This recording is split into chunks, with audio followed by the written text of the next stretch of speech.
Hello and welcome two bit inning. साथ में मिलकर शुरू करते हैं ज़िंदगी की दूसरी इनिंग।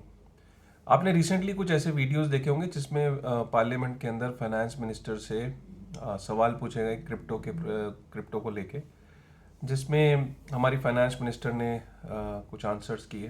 क्रिप्टो के जो क्वेश्चन पूछे गए उनसे पार्लियामेंट में 3 क्वेश्चन पूछे गए थे। अगर आपने वो वीडियोस नहीं देखे हैं तो मैं डिस्क्रिप्शन में डाल दूंगा, आप वो वीडियोस देख सकते हैं। बट यहाँ पे मैं थोड़ा समराइज फॉर्म में जो क्वेश्चन पूछे गए और जो उनके आंसर थे, बहुत ही समराइज फॉर्म में मैं आपको बताऊंगा। लेकिन साथ में ये भी बताऊंगा कि मुझे क्या लगता है कि किस तरीके से चीज़ें शेप अप हो रही हैं, और उनके जो जवाब थे उसके अंदर से जो मैसेजिंग है वो बताने की कोशिश करूंगा। वीडियो को एंड तक देखिएगा। ये वीडियो इंपॉर्टेंट हो सकता है क्योंकि अगर आप रेगुलेशन पे अपडेटेड हैं तो आपको जो एंग्जाइटी होती है कि यार चल क्या रहा है, रेगुलेट होगा, बैन होगा, किस तरीके से गवर्नमेंट सोच रही, तो आपको थोड़ा सा आइडिया लग जाता है। आइडिया लग जाएगा तो ऑब्वियसली आप कॉन्फिडेंट फील करोगे, अपने डिसीजन मेकिंग जब आप करोगे तो आपको पता होगा कि यार हाँ यार आपको रेगुलेशन पे काफ़ी अपडेट है। सबसे पहला क्वेश्चन जो फाइनेंस मिनिस्टर से ये पूछा गया कि क्रिप्टो माइनिंग को लेके, कि क्रिप्टो माइनिंग जो है दुनिया भर में काफ़ी सारे देश इसमें इन्वॉल्व हैं, और क्रिप्टो माइनिंग को लेके इंडिया का क्या स्टांस है, इंडिया का क्या टेक है। और ये पूछा गया कि चाइना ने क्रिप्टो माइनिंग को बैन किया अपने यहाँ पे, तो क्या ये इंडिया के लिए एक अपॉर्चुनिटी नहीं है, और क्या इंडिया का क्रिप्टो माइनिंग पे क्या विचार है। तो इस तरीके से क्वेश्चन पूछा गया। क्वेश्चन एग्जैक्टली ये नहीं था जो मैंने पूछा, बट क्वेश्चन का जो मीनिंग था मैंने आपको बता दिया। और आंसर इसका ये था कि फाइनेंस मिनिस्टर ने बोला कि जो क्रिप्टो है वो एक टेक्नोलॉजी है, राइट। और इस पे अभी क्लियर जो है वो गाइडलाइंस नहीं है, कोई रेगुलेशन नहीं है, राइट। क्रिप्टो जो है वो बॉर्डरलेस है, तो ये भी बात बोली कि ये किसी भी एक जुरिस्डिक्शन में नहीं रहती, राइट। अगर किसी एक जुरिस्डिक्शन में आप बंद करते हो तो ये इंटरनेट पे रहती है, टेक्नोलॉजी एग्जिस्ट करती है, तो ये कहीं पे भी मूव कर जाती है, बॉर्डरलेस है। और सबसे इम्पोर्टेंट बात यह है कि कोई एक पर्टिकुलर देश इसे बैन नहीं कर सकता, या एक पर्टिकुलर देश इसे रेगुलेट करेगा तो इफेक्टिव नहीं होगा। बैन तो कर ही सकता है, रेगुलेट भी कर सकता है, लेकिन वो इफेक्टिवनेस नहीं आएगी। इफेक्टिव तभी होगा कि जब जो देश हैं वो काफ़ी सारे देश एक साथ आएँ और अपना जो डेटा है वो साझा करें, राइट। जैसे क्रिप्टो कौन बाय कर रहा है, सेल कर रहा है, वो साझा करेंगे तब ये वर्कआउट होगा, तब ये पॉसिबिलिटीज़ हो सकती है, ठीक है। तो इसी चीज़ को लेते हुए उन्होंने बोला कि G20 की प्रेसिडेंसी इंडिया के पास है, और इंडिया का ये हाई प्रायोरिटी है कि जो G20 की जो प्रेसिडेंसी है वो इस साल कुछ एक कॉमन फ्रेमवर्क बना सके, कोई कॉमन ग्राउंड पे पहुंचे। जो G20 के मेंबर्स हैं, क्रिप्टो को जो standard operating procedures, exact word use किया उन्होंने, SOPs। तो SOPs जो हैं वो G20 के जो मेंबर्स हैं वो अगर एक कॉमन फ्रेमवर्क बना लें, कॉमन SOPs बना लें, तो जाके कुछ वर्कआउट हो सकता है। तो ये बात उन्होंने कहीं ना कहीं हिंट ये देने की कोशिश करी कि जो गोइंग फॉरवर्ड जो SOPs हैं उस पे फोकस है, और इंडिया चाहता है, वो पुश करना चाहता है कि कुछ एक कॉमन SOPs बन जाए, राइट। स्टैंडर्ड ऑपरेटिंग प्रोसीजर्स बन जाएं जो सारे देश मिलके फॉलो करें, ठीक है। दूसरा क्वेश्चन उनसे पूछा गया रिगार्डिंग CBDC। क्वेश्चन बहुत इंटरेस्टिंग है एक्चुअली CBDC पे, क्योंकि क्वेश्चन में ये पूछा गया कि क्या CBDC के आने के बाद जो ऑटोनोमी है एक इंडिविजुअल की, एक पावर है, क्या जो सेंट्रल बैंक है या कुछ फाइनेंशियल इंस्टीट्यूशंस कुछ ज़रूरत से ज़्यादा मजबूत नहीं हो जाएंगे, क्या ज़रूरत से ज़्यादा कंट्रोल नहीं आ जाएगा। हम इंडिविजुअल के इंटरेस्ट को सेफ गार्ड कैसे करेंगे, क्या CBDC खतरा तो नहीं है उनकी इंडिविजुअल ऑटोनोमी पे। अच्छा इंटरेस्टिंग क्वेश्चन था। तो इसका जो आंसर फाइनेंस मिनिस्टर ने कुछ इस तरीके से दिया कि जो CBDC है वो अभी एक पायलट प्रोजेक्ट की तरह चल रही है, और ये रिटेल CBDC भी और होलसेल CBDC भी है। अभी ये पायलट की तरह एक सैंडबॉक्स की तरह, हमने सैंडबॉक्स होता है कंट्रोल्ड इन्वायरमेंट के अंदर, हमने CBDC को अभी लॉन्च किया है, और इसके कुछ फाइंडिंग्स, कुछ आउटकम्स आएंगे। वो आउटकम्स जब आएंगे तो उन पर विचार विमर्श होगा। अभी इस बात पे कह देना बहुत जल्दी होगा कि CBDC के क्या फ़ायदे हैं और किस तरीके से उसके कुछ चैलेंजेस आए, ये अभी कहना बहुत मुश्किल है क्योंकि अभी वो सैंडबॉक्स के अंदर लॉन्च करी है, एक कंट्रोल्ड एनवायरनमेंट के अंदर एक पायलट प्रोजेक्ट की तरह लॉन्च किया है। जब भी कभी इसके कुछ आउटकम्स आएंगे तब देन वी विल रिव्यू। तो इसका कोई बहुत लंबा चौड़ा आंसर नहीं दिया, बट क्वेश्चन बहुत इंटरेस्टिंग था। मतलब देखिए, ये अच्छी बात है कि पार्लियामेंट में अगर अच्छा क्वेश्चन पूछा जाएगा तो अच्छा जवाब मिलेगा और डिस्कशन होगी, डिबेट होगी। क्वेश्चन की क्वालिटी अच्छी होनी चाहिए और वो तभी होगी जब नॉलेज होगी और अच्छा लगा कि जो मेंबर हैं पार्लियामेंट के उनको इस लेवल पे नॉलेज है और वो राइट क्वेश्चंस माइनिंग पे, सीबीडीसी पे पूछे जा रहे हैं। तीसरा क्वेश्चन थोड़ा सा समझ नहीं आया मुझे, क्योंकि इलीगल टेंडर बोला कि क्वेश्चन पूछने वाले ने बोला कि भाई आरबीआई जो कहता है कि क्रिप्टो इलीगल टेंडर नाम की कोई चीज़ नहीं होती। या तो लीगल टेंडर होता है या लीगल टेंडर नहीं होता। जो चीज़ लीगल टेंडर नहीं होती वो इलीगल नहीं हो जाती, राइट।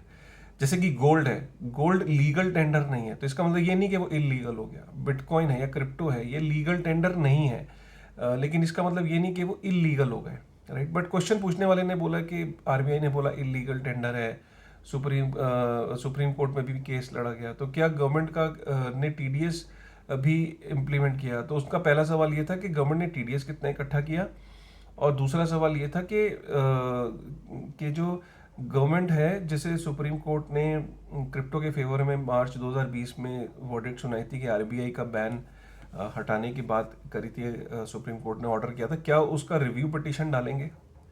गवर्नमेंट क्या रिव्यू पिटीशन की प्लानिंग कर रही है? ये क्वेश्चन था। तो आंसर ही इसका सिंपल था, आंसर थोड़ा लेंथ में था, लेकिन आंसर ये था कि सबसे पहले फाइनेंस मिनिस्टर ने एक क्लैरिटी दी कि क्रिप्टो जो भी आप देख रहे हो, जो बाहर ग्लोबल आप क्रिप्टो देख रहे हो, वो करेंसी नहीं है, वो कोई लीगल टेंडर नहीं है।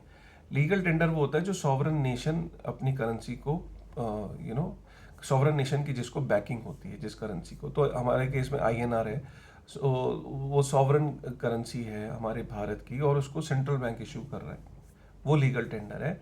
जो बाकी करेंसीज हैं वो लीगल टेंडर नहीं है, वो एसेट्स हैं, और वो एसेट्स हैं, एसेट्स बनती हैं और एसेट्स को फिर नेटवर्क पे आप बेच सकते हो, राइट। तो वो करेंसी, वो लीगल टेंडर नहीं है। तो उन्होंने एक चीज़ तो ये क्लियर करी, और दूसरा उन्होंने फिर वही बात बोली कि कहीं कि इस पे जो फ्रेमवर्क है उसकी इन प्रोसेस है, और G20 एक सुनहरा मौका है भारत के पास इस चीज़ को पुश करने का, and going forward standard operating procedures अगर बनाएंगे और सारे देश उसको मिलकर अगर इम्प्लीमेंट करेंगे तो so that will be a good thing. But crypto legal tender नहीं है। टैक्सेशन के ऊपर कोई बात नहीं हुई कि कितना टैक्स कलेक्ट हुआ, ये भी क्वेश्चन था, उस पर आंसर नहीं मिला। अब आपने अगर ये सारी चीज़ें सुनी होंगी तो मैं इसके यहाँ पे लास्ट में 2 मिनट में अपना एक पर्सनल ओपिनियन डालना चाहूँगा। देखिए, G20 एक दुनिया की शक्तिशाली 20 देशों का समूह है। अगर आप G20 के अंदर ज़्यादातर देश देखेंगे तो जैसे कि अमेरिका है, कनाडा है, राइट, यूरोप के देश हैं, जर्मनी है, इंडोनेशिया है, राइट। तो अब ज़्यादातर देशों में शायद ही कोई ऐसा देश है जिसने क्रिप्टो को की पोजीशन को बैन किया हो। किसी ने भी बैन नहीं किया। और बहुत सारे ऐसे जो देश हैं जैसे यूएस हैं, ये अभी किसी भी देश में आप ये नहीं कह सकते कि कॉम्प्रिहेंसिव कोई उन्होंने कोई गाइडलाइन या पॉलिसी बना ली हो, कोई लॉ बना लिया हो। अभी सारे देश स्ट्रगल कर रहे हैं। स्ट्रगल इसलिए कर रहे हैं क्योंकि एक ऐसी टेक्नोलॉजी है जो कि इंटरनेट पे है, और इंटरनेट पे उसको आप अगर बैन कर देते हो तो वो टेक्नोलॉजी या तो अंडरग्राउंड चली जाती है, या वो उसके जो बेनिफिट्स हैं वो दूसरे कंट्री में शिफ्ट हो जाते हैं।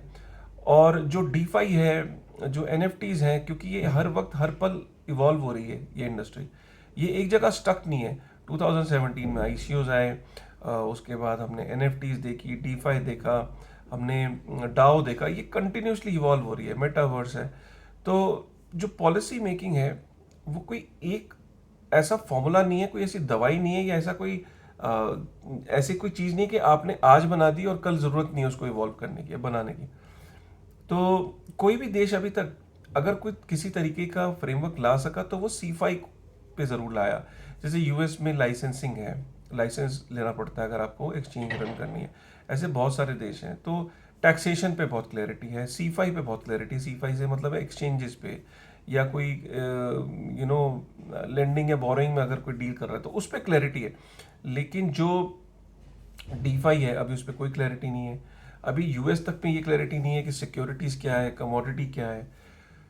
तो अगर इंडिया को सपोज करिए कि इंडिया के पास प्रेसिडेंसी है G20 की और इंडिया कुछ प्रपोजल देता है, राइट, उस प्रपोजल में अमेरिका के, कनाडा के, यूरोप के जो फीडबैक्स हैं ये बहुत ज़रूरी होंगे, राइट। बिना उनके फीडबैक के कोई फ्रेमवर्क बनाना या कोई स्टैंडर्ड ऑपरेटिंग प्रोसीजर्स को बनाना बड़ा मुश्किल है, क्योंकि अल्टीमेटली आप देखो कि जो दुनिया के सबसे बड़ा जो क्रिप्टो का जो कारोबार है वो यूएस में ही है इस वक्त।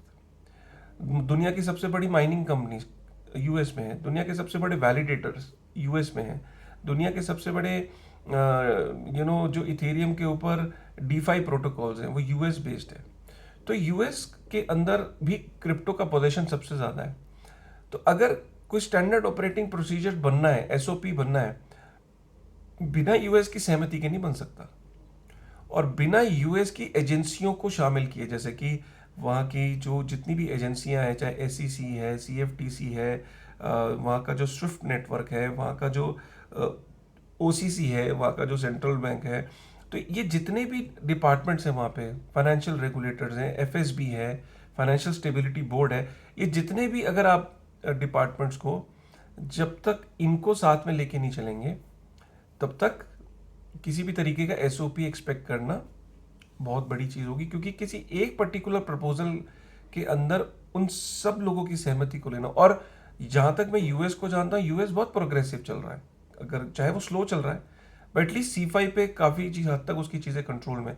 दुनिया भर में FTX का नुकसान हुआ, FTX पे लोगों का नुकसान हुआ, लेकिन यूएस में नहीं हुआ, क्योंकि यूएस ने डे वन से क्या करा कि अपने इंटरेस्ट को सेव गार्ड किया, अपने यूजर्स के, अपने सिटीजन्स के, क्योंकि उसने लाइसेंस इशू करे और उसने गाइडलाइंस बनाई कि अगर एक्सचेंज रन करनी है यूएस के अंदर तो ये गाइडलाइंस है। तो हुआ क्या, वहाँ पे अमेरिकन को नुकसान नहीं हुआ, क्योंकि वो उसकी जो फाइनेंशियल स्थिति थी FTX की वो सही थी, लेकिन जो अनरेगुलेटेड एक्सचेंज थी वो नुकसान में आई। तो ये बहुत ज़रूरी है, चाहे वो जापान को ले लो आप, चाहे आप जर्मनी को ले लो, चाहे आप ऑस्ट्रेलिया को ले लो, चाहे आप कनाडा को ले लो, हर जगह या तो ETF है या एक्सचेंजेस अच्छे से काम कर रही हैं। सिर्फ प्रॉब्लम कहाँ पे, प्रॉब्लम जो अभी तक कोई भी कंट्री एक सोल्यूशन जो नहीं निकाल पाई है वो डीफाई को लेके, कि आगे गोइंग फॉरवर्ड डीफाई को कैसे रेगुलेट करेंगे। क्लियर है?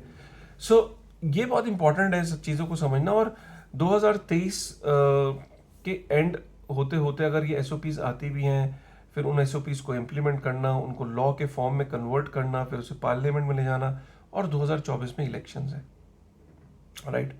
तो देखने वाली बात होगी कि किस तरीके से ये SOPs बनते हैं, कब ये आते हैं, कब ये लॉ के फॉर्म में ड्राफ्ट होते हैं, कब ये पास होते हैं। और 2024 में फिर इलेक्शन से जस्ट पहले हमने देखा है कि आचार संहिता भी लग जाती है, उस तब आप नया कोई प्रपोजल और चीज़ों को लाना मुश्किल हो जाता है, राइट। सो गोइंग फॉरवर्ड ये मेरा ओपिनियन है, ये मेरा टेक है। आपका क्या टेक है इस पूरी बात पे, प्लीज़ कमेंट करके ज़रूर बताइएगा। और कैसा लगा आपको ये अपडेट, ज़रूर लाइक करेगा, शेयर करिएगा। आपके इस प्यार और स्नेह की वजह से हम बहुत तेज़ी से ग्रो कर रहे हैं, और बिटनिंग की मैसिव ग्रोथ है। आप इस बात से अंदाज़ा लगाइए कि जो पहले 10,000 सब्सक्राइबर थे वो 570 दिन में आए, और जो दूसरे 10,000 सब्सक्राइबर थे वो 79 डेज में आए। तो ये कैसे पॉसिबल है? ये आपके प्यार की वजह से पॉसिबल है, क्योंकि आप बेल आइकन को प्रेस करते हो, क्योंकि आप कमेंट करते हो, क्योंकि आप लाइक करते हो, क्योंकि आप ये शेयर करते हो कंटेंट, राइट। मैं दिल से आपका आभारी हूँ, right. Thank you very much for your support. और ऐसे ही मैं आपको और अपडेट्स लेके आता रहूँगा आपके सामने। This thought, thank you very much.